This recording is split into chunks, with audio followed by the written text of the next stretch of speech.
আপনি কার জন্য কি করেছেন সেই হিসাব কেউ রাখবে না, কি করেননি সেই হিসাবটা সবাই ভালোভাবে রাখতে জানে।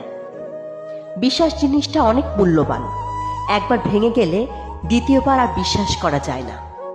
সেটা বন্ধুত্ব হোক কিংবা ভালোবাসা।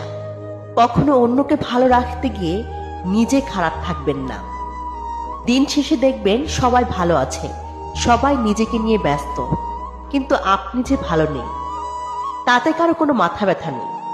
কিছু কিছু মানুষ আছে যাদের সঙ্গে ভালো ব্যবহার করলেও তারা আমাদের সাথে ঠিকই খারাপ ব্যবহার করে। যেখানে নিজের মূল্য নেই সেখান থেকে কষ্ট হলেও নিজেকে সরিয়ে নেওয়াটাই উত্তম। নত হলে যদি সম্পর্ক গভীর হয় তাহলে নত হও, কিন্তু প্রতিবার যদি তোমাকেই নত হতে হয় তাহলে থেমে যাও।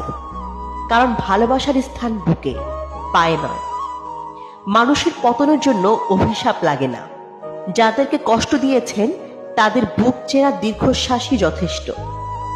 জীবনে বারবার ঠকে যাওয়ার পর যখন সঠিক মানুষের দেখা পেয়ে যাবেন, সত্যিকারের মানুষটার আদর যত্ন মায়া বিশ্বাস ভালোবাসা উপলব্ধি করবেন, তখন অতীতের ভালোবাসার নামে অভিনয় করা ভুল মানুষটার প্রতি মাত্রাতিরিক্ত ঘৃণা বেড়ে যাবে। বিপদ কেটে গেলে মানুষ অহংকারী হয়ে ওঠে। তারা ভুলে যায় দুঃসময়ে কেউ তাদের পাশে ছিল। এই তিন ধরনের মানুষের সাথে সম্পর্ক রাখা উচিত নয়। এক, উপকার করলে যারা ভুলে যায়, যাদের কোনো কৃতজ্ঞতা বোধ নেই।